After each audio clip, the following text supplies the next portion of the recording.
Hello my dear students, कैसे हैं आप सब। आशा करते हैं आप सब बहुत अच्छे होंगे। तो वेलकम है फिर से एक न्यू वीडियो के साथ, एक न्यू सॉल्यूशन के साथ। इस वीडियो में हम सिर्फ कॉन्सेप्ट्स जानेंगे, ज़्यादा इसमें थोड़ा बहुत एग्जाम्पल है, थोड़ा बहुत क्वेश्चंस का सॉल्यूशन देखेंगे, बट ज़्यादा मोर एंड मोर कॉन्सेप्ट्स को जानेंगे हम। ठीक है, तो चलिए शुरू करते हैं बिना किसी देरी किए हुए। आज का टॉपिक हमारा है बहुपद। बहुपद मतलब पॉलिनोमियल्स। पॉलिनोमियल्स किसे कहते हैं, चलिए जानते हैं पॉलिनोमियल्स। टॉपिक लिखते हैं पॉलिनोमियल्स। हालांकि आप 9th में पढ़े होंगे, बट पढ़े हो ना पढ़े हो फिर से मैं पढ़ाऊंगा। बहुपद कहने का मतलब है कि चर और अचर को मिलाकर, जैसे एग्जाम्पल समझाते हैं। डिफिनेशन तो सब कुछ समझाता है, एग्जाम्पल समझते हैं। एग्जाम्पल ये समझते हैं, जैसे ये 2y² माइनस 3y प्लस 4, ये जो देख रहे हैं ये बहुपद है, अपने आप में बहुपद है। अगर ये भी लिख देते हैं ना, x³ plus 4x² minus 2x y z a b, कुछ भी, ये हमारा सब बहुपद है। अब बहुपद के टाइप होते हैं। बहुपद का सबसे पहला टाइप होता है रैखिक बहुपद, जिसे लीनियर पॉलिनोमियल्स कहते हैं। रैखिक बहुपद का मतलब हुआ जिसमें चर होता है। चर मतलब वेरिएबल। वेरिएबल मतलब जान लेंगे 8 से लेकर z तक कोई वेरिएबल, मतलब जिसका वैल्यू मुझे नहीं पता हो उसको वेरिएबल या चर बोलते हैं। तो इसमें लीनियर पॉलिनोमियल रैखिक बहुपद में होता क्या है कि जो चर होता है उसका पावर हमेशा एक रहता है, एक रहता है, एक रहता है, एक रहता है। ठीक है, जैसा कि आप देख सकते हैं। अगर उसी में अगर पावर 2 लग गया, मैक्सिमम पावर, उसके बाद कुछ भी लिखा हो +3 माइनस 4x कुछ भी लिखा हो, तो ये हो गया। अगर पावर 2 लग गया तो इसको बोलेंगे हम द्विघात बहुपद, क्वाड्रेटिक पॉलिनोमियल्स। और इसी में अगर 3 लग गया इसका पावर तो उसको बोलेंगे त्रिघात बहुपद। आ गया समझ में। अब आइए देखते हैं हम शून्यक। शून्यक के बारे में देखते हैं। चलिए इसको थोड़ा सा क्लीन कर लें, इसको पहले बोर्ड को। टॉपिक मिट गया, फिर से कोई ना कोई लिख दूंगा मैं फिर से।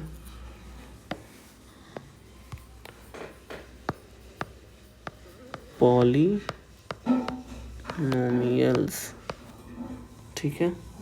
शून्यक, शून्यक के बारे में समझेंगे कि आखिर होता क्या है शून्यक। एक पेपर ले लिया मैंने, शून्यक में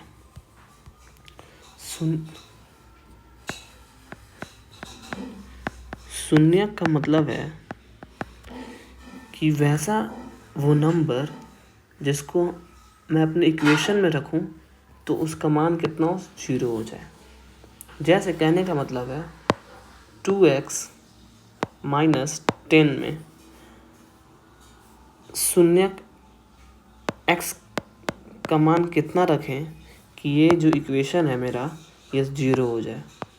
तो जाहिर सी बात है x का मान अगर 5 रखते हैं तो 5 2 10, 10 माइनस 10 0। तो ये मेरा क्या हो गया, शून्यक। इसी को बोलते हैं शून्यक। आ गया समझ में। अब देखिए, अब हम ग्राफ के माध्यम से समझेंगे कि शून्यक कितने हैं, कितने शून्यक हो सकते हैं। ऐसा नहीं है कि x का पावर जो 5 दिया हुआ है, x का जो मान है 5 है, ये बस केवल ये 5 से ही यहाँ पे 0 आएगा, ऐसा नहीं है। यहाँ पे और भी संख्या है। जैसे देख लेंगे, अगर 10/2 भी रख लूँगा तो भी आ जाएगा। आ रहा है कि नहीं आ रहा है। अगर यहाँ पे हम जैसे अगर रख लें 25/5 रख लेंगे तब भी आएगा। तो मतलब कुछ भी अल्टीमेट आना 0 है ही। इसलिए x का कोई मान नहीं होता, x का इन्फिनिटी मान होता है, मतलब अनंत मान होता है। जो रखना है वो रख लो, उसमें कोई वो नहीं है। ठीक है। अब हम ग्राफ से समझेंगे कि ग्राफ्स के माध्यम से हम कैसे पहचानेंगे कि उस इक्वेशन में कितने शून्यक हैं। तो ग्राफ में सबसे सिंपल सा है, ये होता है नंबर लाइन, इसको बना दिए एक्स वाई हो गया वाई डैश। जितना भी लाइन जितनी बार एक्स को कट करेगा उतना शून्यक। वाई को नहीं देखना है, वाई पर कितनी बार भी कट कर ले, ऐसे ये बनाए ग्राफ, वाई को कितनी बार भी कट कर ले, जितनी बार एक्स को कट करता है उतना शून्यक, वाई को वाई से कोई मतलब नहीं है, ठीक है। तो यहाँ देखेंगे, यहाँ पे है जो ये जो लाइन है इसको यहाँ पे कट कर रहा है, मतलब इसका शून्य कितना हो जाएगा 1। क्यों? क्योंकि ये एक्स निर्देशांक को केवल एक बार कट करता है। यहाँ पे क्या हो जाएगा 2 बार, यहाँ पे क्या हो जाएगा 3 बार, यहाँ पे क्या हो जाएगा 2 बार, 2 बार नहीं सॉरी, ये वाई पे कट कर रहा है, बस हमको एक्स पे देखना है। यहाँ पे एक बार यहाँ, एक बार यहाँ, एक बार यहाँ, एक बार यहाँ, 4 1 1 2 और 3 शून्य। आ गया समझ में।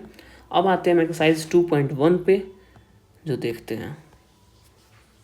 अच्छा, अगर आप लोग का डाउट है कि सर एक्स पर चलिए ठीक है काट रहा है तो आप उतना शून्य बोल दिए, वाई पर अगर कट करा तो फिर उसको क्यों नहीं बोल रहे हैं।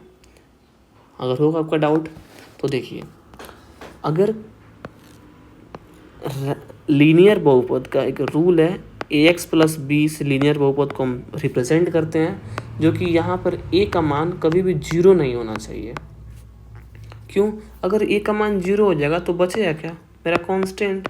ये b जो है ये कांस्टेंट पद है, और जो a है ये वेरिएबल, हिंदी में बोलते हैं इसको अचर, जो कभी नहीं बदलता है, इसको बोलते हैं चर, जो हमेशा बदलता है, ठीक है। अगर यही 0 हो जाएगा तो बचेगा क्या, कांस्टेंट बचेगा, ठीक है।